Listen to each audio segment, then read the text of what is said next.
بسم اللہ الرحمن الرحیم نحمده ونصلی علی رسوله الکریم اما بعد فاعوذ باللہ من الشیطان الرجیم بسم اللہ الرحمن الرحیم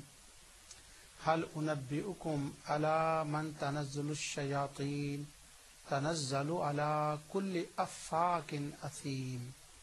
ثم قال اللہ تبارک وتعالی فی مقام آخر ان الذین قالوا ربنا اللہ ثم استقاموا تتنزل عليهم الملائكة ألا تخافوا ولا تحزنوا وأبشروا بالجنة التي كنتم توعدون صدق اللہ العظیم۔ ناظرین، پروگرام ازالہ شبہات کے ساتھ میں آپ کی خدمت میں حاضر ہوں۔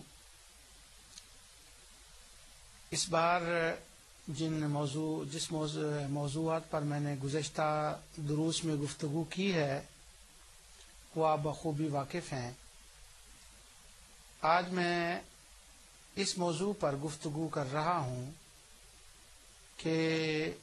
انبیاء اور صالحین کی قبور کا بابرکت ہونا، اس پر میں نے اتنی طویل اور لمبی گفتگو کیوں کی ہے۔ ظاہر ہے کئی دروس گزر گئے، کئی ناظرین یہ سوچتے ہوں گے کہ یہ کیا ہے کہ فلاں کی قبر پر دعا قبول، فلاں کی قبر پر دعا قبول، فلاں کی قبر پر، امام بخاری کی قبر پر دعا قبول، سیدہ نفیسہ کی، ہم نے سن لیا، جان لیا، تو اتنی بار اس کو دہرانے کا کیا مطلب ہے؟ ممکن ہے کئی ذہنوں میں اکتاہٹ آ رہی ہو۔ تو ناظرین، میں نے آج کا جو موضوع منتخب کیا ہے وہ یہ ہے کہ یہ اتنا لمبا میں نے اس کو کیوں کیا پروگرام کو، کیونکہ اب انشاءاللہ شرک القبور ہی موضوع چل رہا ہے۔ اب اس کے بعد حیات انبیاء، حیات الاموات کی بحث چلے گی، ان پر گفتگو ہوگی۔ کیا قبور انبیاء صالحین اہل قبور سنتے ہیں کہ یہ نہیں، وہ مدد کر سکتے ہیں یا نہیں کر سکتے، اور اس کا آخری حصہ جو ہوگا وہ یہ ہوگا کہ قبور صالحین کی طرف سفر کرنا جائز ہے کہ نہیں۔ اس پر ایک طوفان کھڑا ہے، لوگوں نے آسمان کو سر پر اٹھایا ہوا ہے، بلین ٹریلینز پاؤنڈ اور ڈالر اس پر خرچ ہو رہا ہے کہ رسول اللہ صلی اللہ علیہ وسلم یا کسی بھی صالحین کی قبر کی نیت کر کے جانا جائز نہیں ہے، اور جو لائق لوگ جاتے ہیں وہ جائز نہیں۔ تو یہ ساری چیزیں انشاءاللہ آئیں گی اسی شرک القبور کے اندر۔ آج ذرا میں آپ کا فلیور چینج کرنے کے لیے یہ کہہ رہا ہوں کہ میں نے اس موضوع کو اتنا لمبا کیوں کیا، اس کی کیا وجہ ہے۔ تو اس پر میں چند چیزیں آپ کے سامنے عرض کرتا ہوں تاکہ آپ کو یہ پتہ چل جائے کہ اس کی کیا وجوہات ہیں، میں نے کیوں اس کو اتنی طوالت دی ہے۔ اس کی وجہ یہ ہے کہ میں اس کو شروع کر رہا ہوں الکتاب الدرر السنیہ، جو ہے نا فی الکتب نجدیہ، فتاوی نجدیہ میں اس کو کہتا ہوں، پتہ نہیں اس کو عام نام دیتا ہوں۔ انہوں نے اس کے اندر یہ لکھا ہے، وہ کہتے ہیں کہ لوگوں میں سے ومن ہؤلاء، لوگوں میں سے کچھ ہیں کہ جو یہ کہتے ہیں کہ اللہ تعالی کی بارگاہ سے اگر کچھ مانگیں تو وہ اتنی جلدی نہیں ملتا، بلکہ اگر اللہ والوں سے کچھ مانگیں تو وہ اللہ کے مقابلے میں جلد دے دیتے ہیں۔ استغفر اللہ العظیم، نعوذ باللہ من ذالک، استغفر اللہ العظیم۔ اور وہ کہتے ہیں کہ یہ کہنا، آگے وہ ایک حقائق بیان کرتے ہیں، کہتے ہیں کہ ان بعض شیوخ قال لمریدہ، بعض شیوخ اپنے مریدوں سے یہ کہتے ہیں اذا کان لک حاجتا فتعال الی قبری، جب تجھے کوئی حاجت ہو تو میرے مرنے کے بعد میری قبر پہ آ جانا۔ یا کوئی دوسرا شیخ یہ کہتا ہے کہ فتوسل بی، کہ میرے وسیلے سے دعا کر لینا۔ یا کوئی کہتا ہے کہ قال قبر فلان ہوا تریاق المجرب، کہ فلاں قبر جو ہے وہاں پر بڑی تیزی سے دعا قبول ہوتی ہے۔ فہؤلاء واشبہہم یرجعون ھذا الادعیۃ الشرکیہ، تو وہ کہتے ہیں کہ یہ ساری باتیں مشرکین کے مشابہ ہیں اور یہ انہی کی طرف لوٹتی ہیں اور یہ شرکیہ ہیں۔ یہاں پر یہ میں وضاحت کر دوں کہ کوئی شیخ یہ نہیں کہتا کہ میرے وسیلے سے دعا کرنا، ہاں یہ کہتے ہیں کہ فلاں کے وسیلے سے دعا کرنا، یہ تو عجز و انکساری کا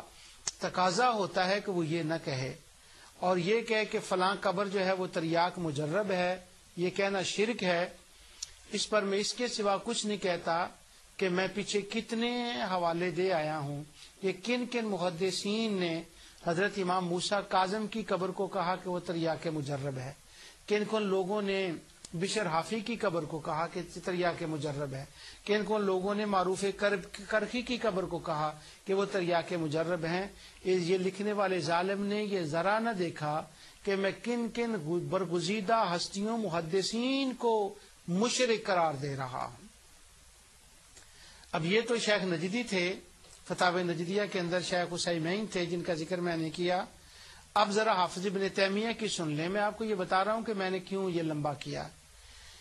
یہ کتاب ہے ان کی الرد الاخنائی اس کا نام ہے، اور اس کے بالکل آخری باب میں آخری صفحات میں یہ عبارت ہے جو میں پڑھ رہا ہوں۔ یہ قاضی اخنائی ایک بہت بڑے محدث مالکی تھے شام کے اندر، انہوں نے حافظ ابن تیمیہ کے رد میں بہت کچھ لکھا کہ انہوں نے کہا کہ یہ جو حافظ صاحب کہتے ہیں کہ آقا دو جہاں صلی اللہ علیہ وسلم کی قبر کی طرف سفر کرنا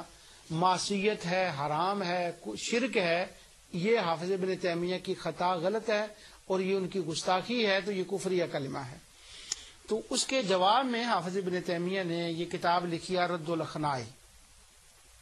اس میں انہوں نے، میں نے وہ پوری کتاب بالاستیاب پڑھی ہے کیونکہ اسی شرک علی القبور میں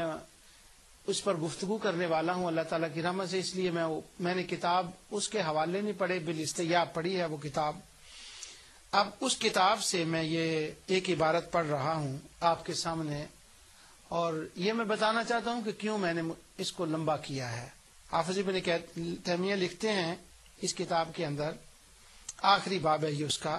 وہ کہتے ہیں وَكَذَلِكَ مَا يُسَافَرُ إِلَى بَعْضِ النَّاسِ مِنَ الْمَغَارَاتِ وَنَحْوِهَا مِنَ الْجِبَالِ قَاصِدِينَ لِتَعْظِيمِ تِلْكَ الْبُقَعِ بِالشَّامِ وَمِصْرِ وَالْجَزِيرَةِ وَخُرَاسَانَ وَكُلُّ مَوْضِعٍ تُعَظِّمُهُ النَّاسُ غَيْرَ الْمَسَاجِدِ وَمَشَارِ الْحَجِّ فَإِنَّهُ مَأْوَى الشَّيَاطِينِ اسْتَغْفِرُ اللَّهَ الْعَظِيمَ وَيَتَصَوَّرُونَ بِصُورَةِ بَنِي آدَمَ أَحْيَانًا حَتَّى يَظُنَّ كثيرا من الناس أنهم من الإنس وأنهم رجال للغيب ويقولون الأربعون الأبدال بجبل لبنان أو غيره من الجبال وهي مأوى الجن وهم رجال غيب كما قال الله تعالى وأنه كان رجال من الإنس يعوذون برجال من الجن فزادوهم رهقا۔ وہ کہتے ہیں کہ وہ لوگ جو سفر کرتے ہیں غاروں کی طرف اور پہاڑوں کی طرف اور تعظیم کرتے ہیں ان کی، اور اسی طرح بکے جو ہیں شام میں اور مصر میں اور جزیرہ میں اور خراسان میں اور اس قسم کے دوسرے مقامات مسجدوں کے علاوہ جہاں وہ سفر کرتے ہیں، آگے کہتے ہیں فَإِنَّهُ مَأْوَى الشَّيَاطِينِ، یہ سارے کے سارے شیطان کی جگہیں ہیں۔ اس پر میں کچھ نہیں کہنا چاہتا، ناظرین غور کر لیں کہ میں نے کیوں اس کو طویل کیا ہے، اور لوگ ہم سے پوچھتے ہیں کہ کیا فرق ہے ہم میں اور ان میں، کوئی فرق ہی نہیں ہے۔ فَإِنَّهُ مَأْوَى الشَّيَاطِينِ، یہ فرق ہے۔ وہ کہتے ہیں یہ غاریں، یہ بکے مصر اور شام اور جزیرہ کے اندر جو ہیں یہ سارے شیاطین کی جگہیں ہیں، اور وہ ہیں کہ وَيَتَصَوَّرُونَ بِصُورَةِ بَنِي آدَمَ أَحْيَانًا، کہ ان کے اندر شیاطین بنی آدم کی صورت میں ظاہر ہوتے ہیں ان کے اندر، اور وہ یہ جنوں کے مقامات ہیں، اور لوگ ان کے بارے میں سوچتے ہیں کہ رجال الغیب، یہاں رجال الغیب رہتے ہیں،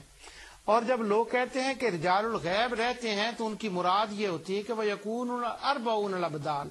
وہ کہتے ہیں کہ ابدال رہتے ہیں جو 40 ہوتے ہیں، بجبل لبنان، جو لبنان کے پہاڑ میں اور یعنی شام کے پہاڑ میں یا اس کے سوا، وہ کہتے ہیں وہاں کوئی ایک تو ابدال ہوتے ہی نہیں ہیں، یہ شیطانوں کی جگہ ہیں، یہ جنوں کی جگہ ہیں، تو یہاں پر کوئی شیطان ابدال وغیرہ یا کچھ نہیں ہوتے، یہ ساری جنوں کی جگہ ہیں۔ اور آگے کہتے ہیں والمسافرون الى هذه الجبال انما يسافرون الى ما والشياطين وما يرونه انه من الخوارق هناك ما هو من الاضلال الشياطين كما تفعله الشياطين عند الاصنام فَإِنَّهُمْ يُضِلُّونَ عَابِدِيهَا بِأَنْوَاعٍ. وہ کہتے